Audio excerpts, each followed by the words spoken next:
บายดีเด้อทุกคนสบายดีว่าข้ามทุกเพศไหนพี่ชาเนาะวันนี้อยู่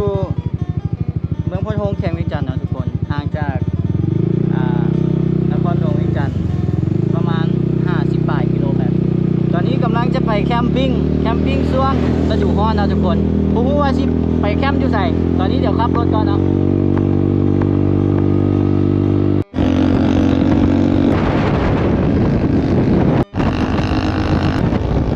นี่ไป3 คันเนาะ3 คนกับหมู่คือเก่านี่2 3ก็ขับรถมาจากเวียง1 ชั่วโมงนะทุกคนแล้วกลับมาฮอดนี่1 ชั่วโมงปลายแต่มื้อนี้เขาสิไปแคมป์งึมจักอยู่ไสบ่ฮู้คือกันตอนนี้แวะซื้อข้าวไปแคมปิ้งช่วงฤดูร้อนนี่คือสิยากนะทุกคนอันนี้ตลาดนะทุกคนเลาะซื้อเครื่องไปกินมื้อแรงเนาะ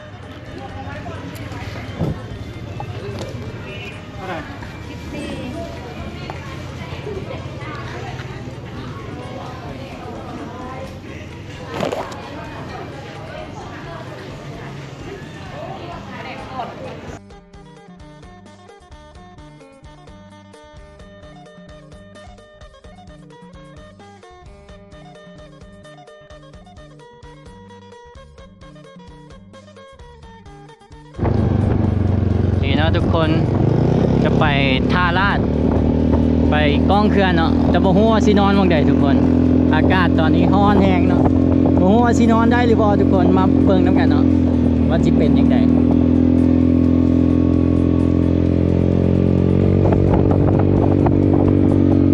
ตอนนี้5:49นะทุกคนตะเว้นกำลังสิตก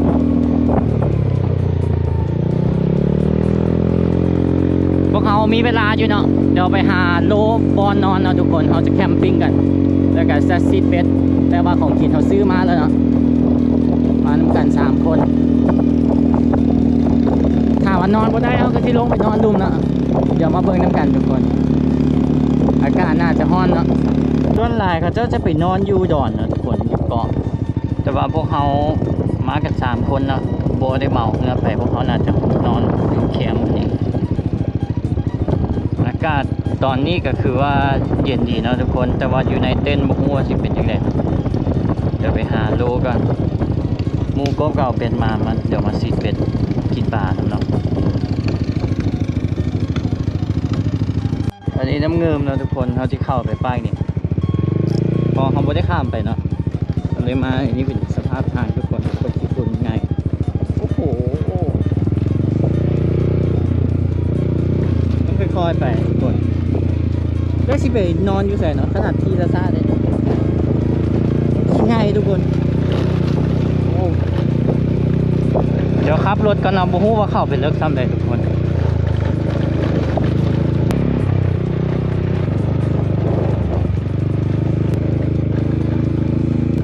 อ๋อได้มีอยู่เนาะ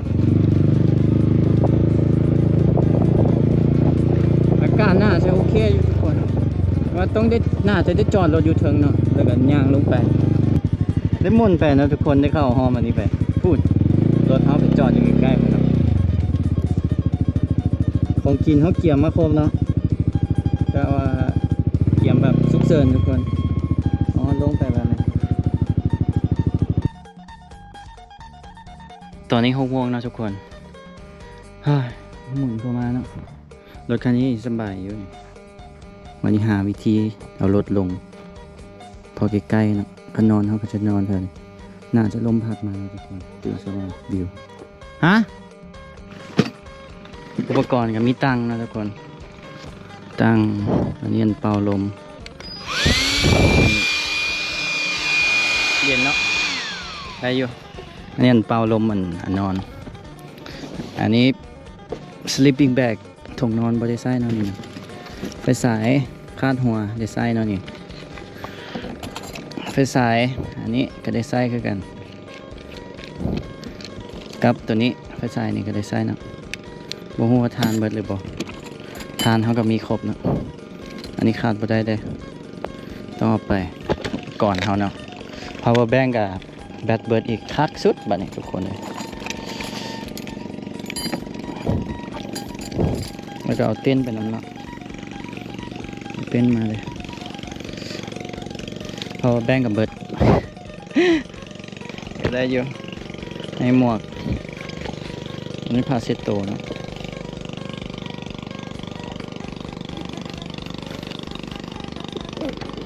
เครื่องออกมาเปลี่ยนอยู่ทุกคนแต่อยู่นี่นะขาดไม่ได้ก็คือเต้นอีกแล้วอันตู่เต้นเนาะไป ready to go ลืมเบิดทุกคนนี่เปลี่ยนเหมือนกันสบู่อาบยาสีฟันอยู่ในนี่กระเป๋าก็ได้ออกมาเนาะ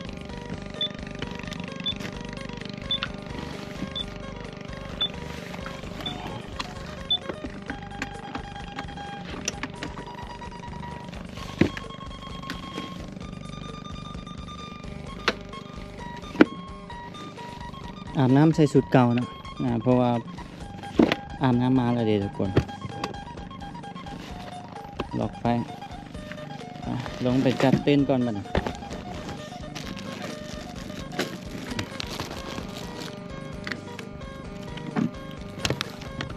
เสียวิวโคตรงามเย้ติดเกาะเมื่อนี้มากันมาติดเกาะนะเชี่ยเนี่ยมาชนคนเนี่ย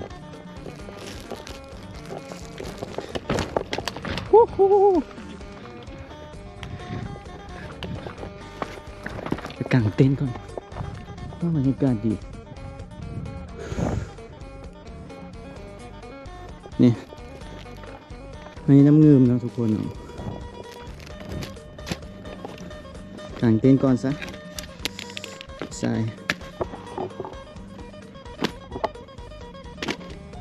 โอ้โห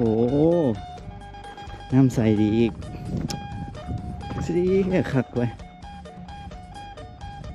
มาสิเป็ดเอาป่า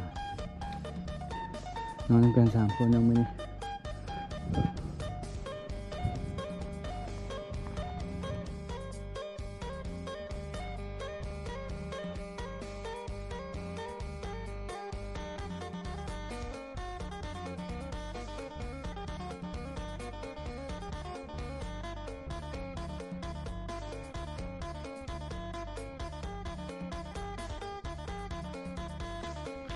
เรียบร้อยนะทุกคนกางเต็นท์เลยมื้อนี้นอนอยู่นะมันเป็นมุ้งมันน่าจะโอเคอยู่ลมพัดอยู่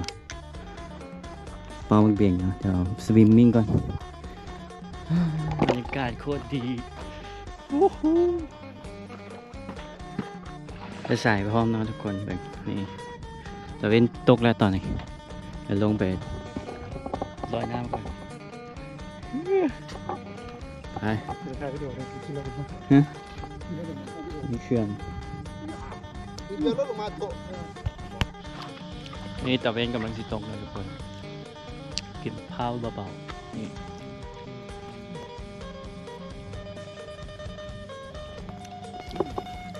บรรยากาศดีนะทุกคน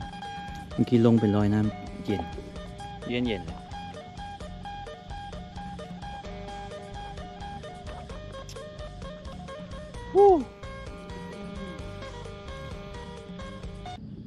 ตอนนี้มืดแล้วนะทุกคนตอนนี้6:50บรรยากาศโคตรดีน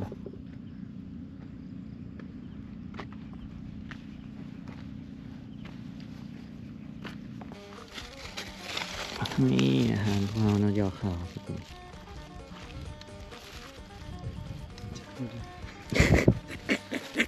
เอากินตัวนี้ก่อนนี่ตัวนี้เนี่ยมันแนวจำตัวนี้แล้วกินกับผักนี่ก่อนโอ้กุ๊กเปิด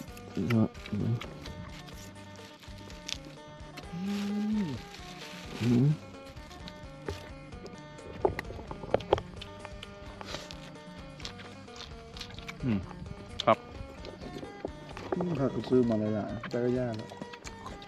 เราจำหมดแล้วกู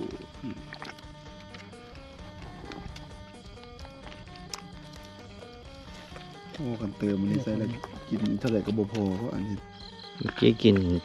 ของว่างไปนะทุกคนอันนี้ก็7:30เราจะออกไปซื้อกินก่อนมืด มืดหมดเลยสิเจนที่ห้องอยู่เลย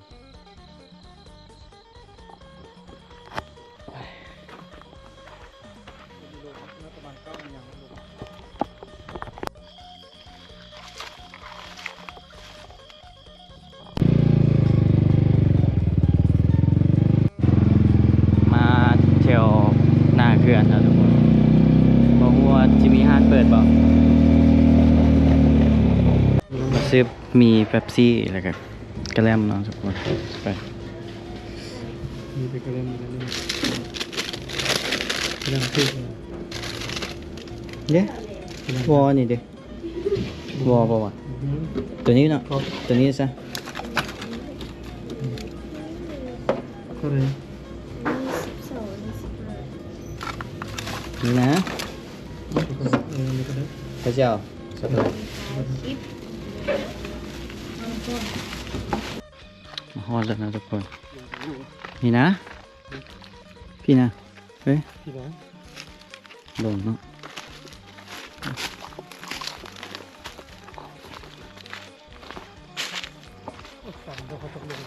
อืม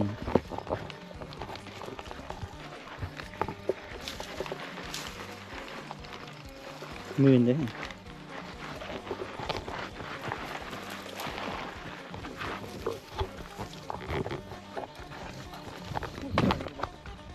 เย้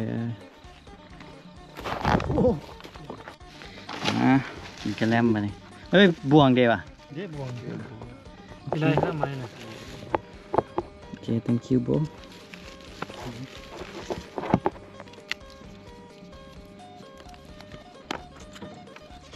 กินกระแลมเนาะพักเนาะทุกคนบรรยากาศดี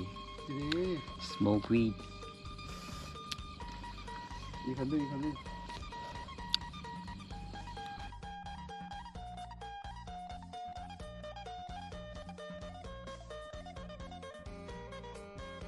ซื้อปิ้งเอ็นมานะทุกคนมากินมาอุ่นกินกินข้าว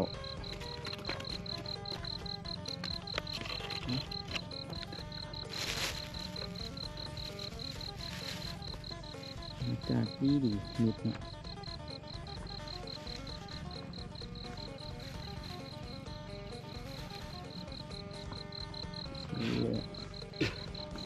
มันต้องเป่าก่อนเออ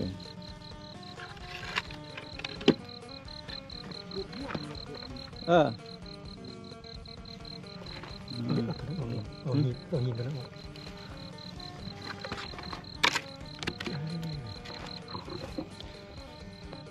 มันมีแฟตกันยากครับไปใส่ เผ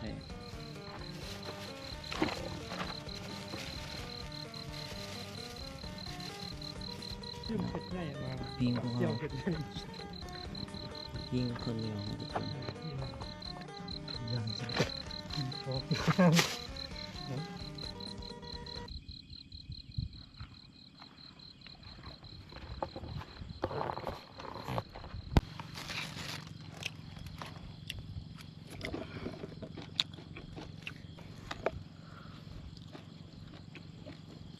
ตอนนี้11:48นะทุกคนเกือบ12 โมงหิวข้าวต้องมีนี่ เดี๋ยวโดนเลยสิไม่ได้กินไม่ได้กินเลยชอบ นี่กินอยู่เซมะพร้าวอยู่เลยหน่อยนี่อันแซ่บเลยห่อเดียวทีนี้อันนี้ห่อเดียวก็เป็นยังไง รสชาติเด็กแบกนี่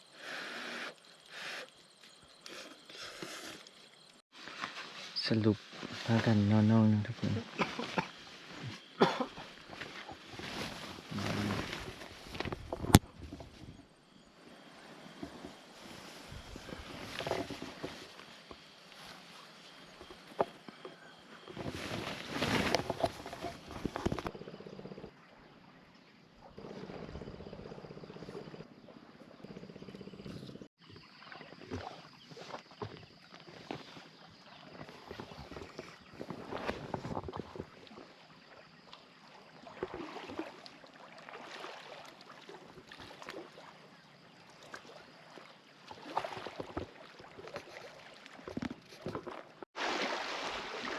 Good morning นะทุกคน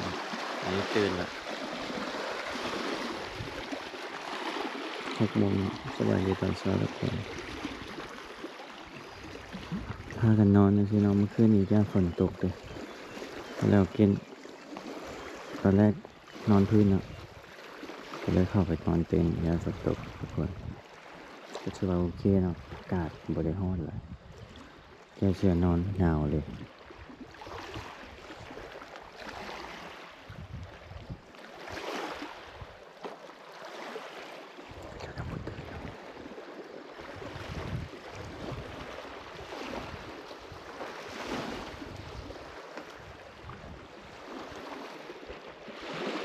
บรรยากาศดีดี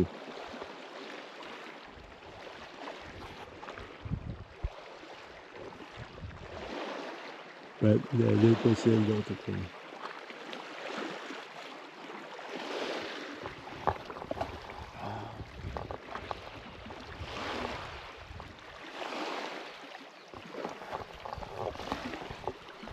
เดี๋ยวก็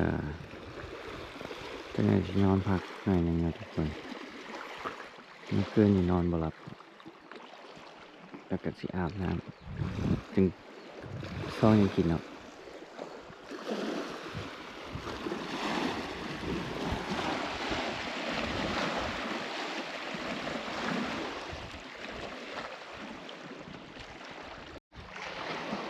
เนาะทุกคนอันนี้เป็นน้ำเงิมเนาะแล้วก็จะกว้างแฮงแล้วก็จะมีพวกบักหินเนาะอยู่ตามแคมป์นะสิบรรยากาศดีแฮงทุกคนตอนแรกคิดว่าสิแบบโหดร้ายกว่านี้เนาะเพราะว่าบ่ได้เกี่ยมของกินบ่ได้เกี่ยมเนี่ยมาหลายนะทุกคนแบบจับจูดแคมปิ้งแล้วเมื่อคืนนี่ก็คือวันศีลดับอีกนะทุกคนแต่ก็ถือว่ารับฟันดีบ่มีหยังเกิดขึ้นเนาะบ่หากะฮู้เด้ว่าวันศีลเนาะกันฮู้ว่าวันศีลก็บ่มานะทุกคนแต่ก็โอเคปลอดภัยนะฮู้เป็นหยังมารับฟันดีวันศีล15 ค่ำเองเนาะเมื่อวานโอ้ตะเวนมาแล้วตะเวนกำลังขึ้นนะทุกคนมันจะเห็นเพิ่นหาปลาเนาะทุกคนจะสิได้ปลาบ่แต่มุมงามอีหลีทุกคนเห็นกับตาเปล่านะมันจะเห็นเป็นเงาปูเนาะโอ้เราจะเห็นโงนหินงามครับอยากสร้างแบตแล้วเนาะตอนนี้ช่วงก็ออกไปทุกคนตะเวนกำลังขึ้นเริ่มเป็นรูปเลย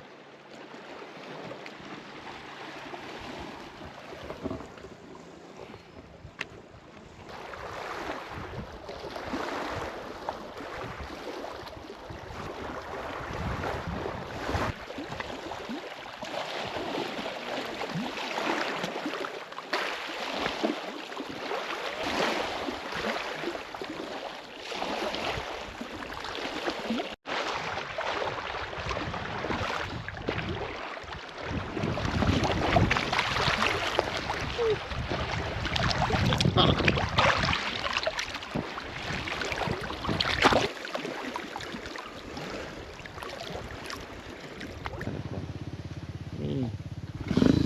ตอนนี้เวลา8 โมงแล้วก็สิออกเมืองนะทุกคนชอบยังกินก่อนบ่มีอันกินเนาะ ผมกินเบิดโอเค let's go แบตเบิดแล้วทุกคนอาจจะซากแบตอยู่นี่เอาไปกินข้าวไป ร้อน กินตัง ฮะครับยอดบรรยากาศตรงนี้หน่อยรสชาติ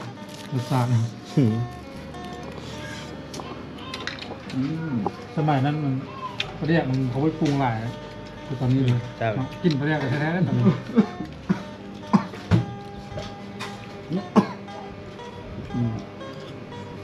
ดีแล้วเราทำบุกกินข้าวยิ้มแล้วนะทุกคนวันนี้เดินทางต่อไป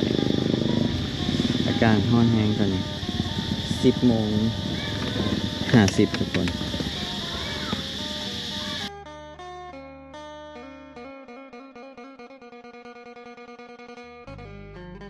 คลิปนี้ถือว่าไปแคมปิ้งแบบจับจูดนะทุกคน ปกติช่วงเดือน4เดือน5จะเป็นฤดูร้อนที่ประเทศลาวนะมันจะบ่เหมาะแก่การแคมปิ้งแต่พวกเขาก็ไปก็ถือว่าโอเคอยู่นี่ก็นอนหลับสบายต่อให้เป็นวันศีล15แต่ก็โอเคทุกคนฝันดีเนาะนอนหลับดีแบบเงียบเนาะบ่มีผีมาหลอกถือว่ารอดไป โอ้มวนแฮงทุกคนบรรยากาศกลางคืนก็ดาวหลายๆทุกคนนี่บรรยากาศยามแรงเนาะแล้วก็สโมกวีดเติมเข้าไปนี่แบบคักบรรยากาศตอนเช้าก็คักเนาะแต่กบนอนคงเบ่งเด้อทุกคนแค่เสื้อเนาะเพราะว่าอากาศมันร้อนหลายทุกคนร้อนแต่ว่าลมพัดเนาะถือว่าโอเคมันก็นอนได้อยู่นอนตากแอร์อยู่บ้านดีๆบ่มักเด้อทุกคนมักแนวลำบากแต่ว่ามันคุ้มค่าเนาะคือว่าเต็ม10คมให้11เลยในทริปนี้แบบทริปจับจุดมากับหมู่3คนนี่เติมสโมกบรรยากาศโคตรดีทุกคนแล้วก็ร้อยกงเบ่งเนาะอันนี้ตอนเช้าเนาะบ๊ายบายทุกคนเราเจอกันคลิปหน้าเดี๋ยวทุกคนบ๊ายบาย